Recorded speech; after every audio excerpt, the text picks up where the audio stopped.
পারস্যের বিদ্রোহী কবি খ্যাত কবি উমর খৈয়াম।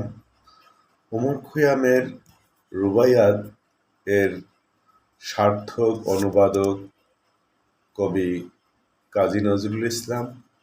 তিনি ভূমিকায় উল্লেখ করেন, উমর খৈয়ামকে তার কাব্য পড়ে যারা ইপিকিউরিয়ান বলেন তারা পূর্ণ সত্য বলেন না। উমরের কাব্য সাধারণত ৬ ভাগে বিভক্ত। ১. শিকায়াতে রোজগার, অর্থাৎ গ্রহের ফের বা অদৃষ্টের প্রতি অনুযোগ। ২. হজ-ও, অর্থাৎ ভণ্ডদের বক ধার্মিকদের প্রতি শ্লেষ বিদ্রূপ ও তথাকথিত আলেম বা জ্ঞানীদের দাম্ভিকতা ও মূর্খদের প্রতি ঘৃণা প্রকাশ। ৩.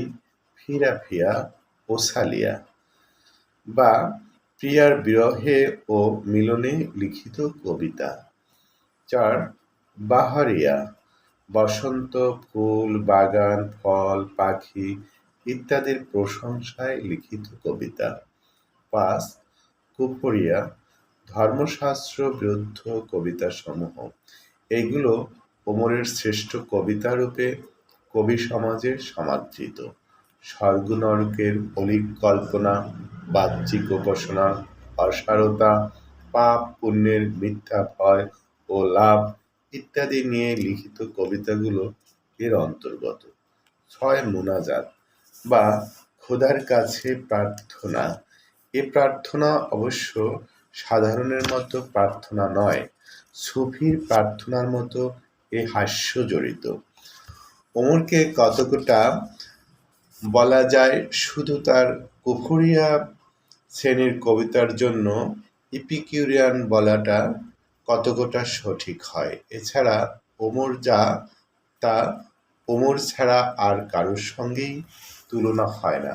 আসুন উমর খৈয়ামের রুবাইয়াত থেকে কিছু অংশ শুনি। ঘুমিয়ে কেন দিন কাটাস, কৈল ঋষি স্বপ্নে মোর, আনন্দগুলো প্রস্ফুটিত করতে পারে ঘুম কি তোর?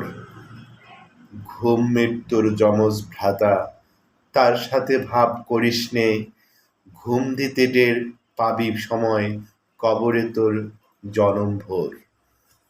ধন্যবাদ।